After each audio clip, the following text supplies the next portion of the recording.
So a little behind the scenes on the Dragster. I just got done modifying the exhaust manifold, the turbo manifold. Before, this wastegate piece was a full like 180, and it would wrap back around for chassis clearances on like Supras and stuff. But since the cage or the body of the Dragster is in this section right here, we had to cut it and then put a new flange on there, but it actually came out really nice for the Turbo Smart wastegate.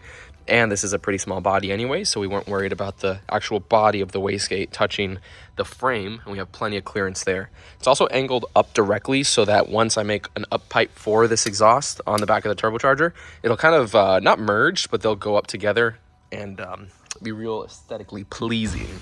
As for the turbocharger, this is actually Michael's old turbo and still in great shape. We did some modification also to accept that Sportman footprint for the turbocharger. So that's all set right there.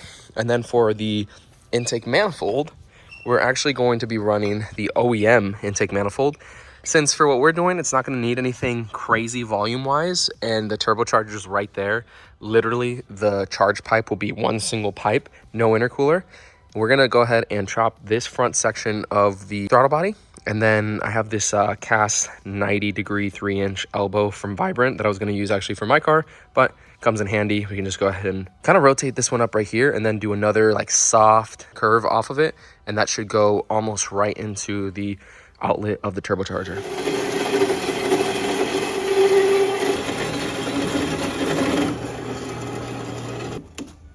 All right.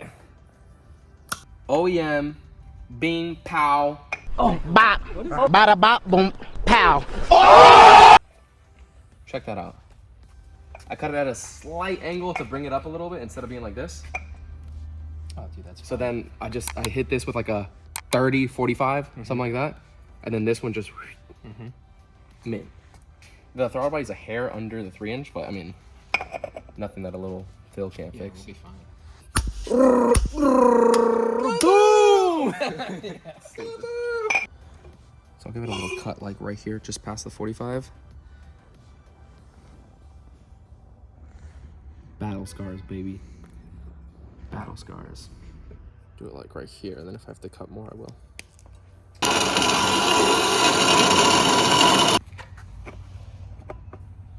That's close. That's really freaking close.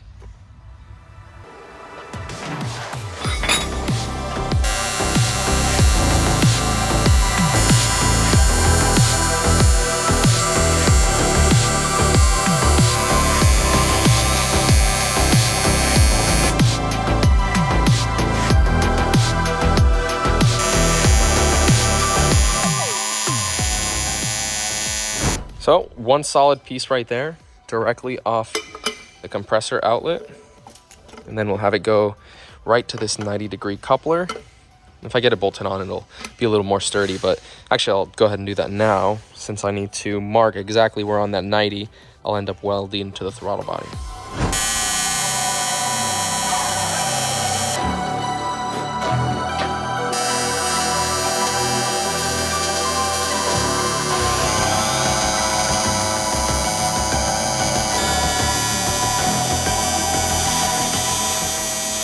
So something else that we're doing on the intercooler piping is adding this, I guess you could say it's kind of like an injector port, and this is like a mini fuel rail.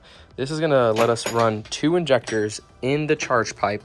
That way we can cool the air as it's coming into the engine without having to run an intercooler. Now, we're more than likely gonna be spraying methanol. Since we have 2 tanks in the car, we can actually do methanol and ethanol separate from the engine to the intercooler, or decide to do a mix for the both, whatever we decide to go with. But right here, got a light drawing of where those injectors will spray into. So I'll drill that out, and then I can start scribing in where I need to mount it, and then I can weld it on. Those injector ports are fully welded onto that charge pipe now. And before we continue, we're gonna tack on this blow-off valve flange, and then drill the hole. You can do the hole beforehand if you have a really good marking of the center and a piloted hole saw, but this one is not piloted and I don't have the right size that is piloted, so we'll go ahead and do it this method. We'll just be careful and then make sure to clean up the center section real good before this goes onto the chassis.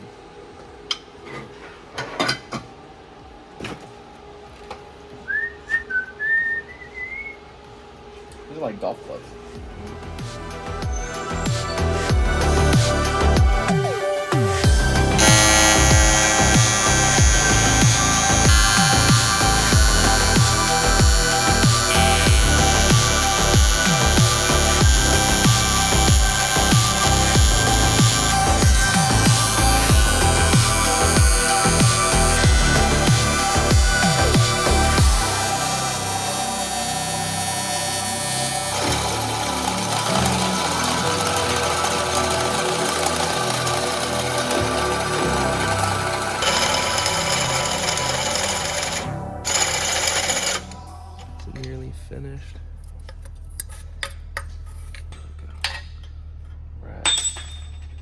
Now to clean this area up, it is nasty. Stop putting your finger. You always do that. You know it's gonna be sharp. Listen. Where's that cut earlier? Let me see your cut. The one thing, do I have a lot of cuts? No, I only have a few. The one thing I always tell OSHA is never judge me by my winners, but by my losses, because I have so few. Never seen The Wolf of Wall Street? I would live by that. That's my man. I really like that saying.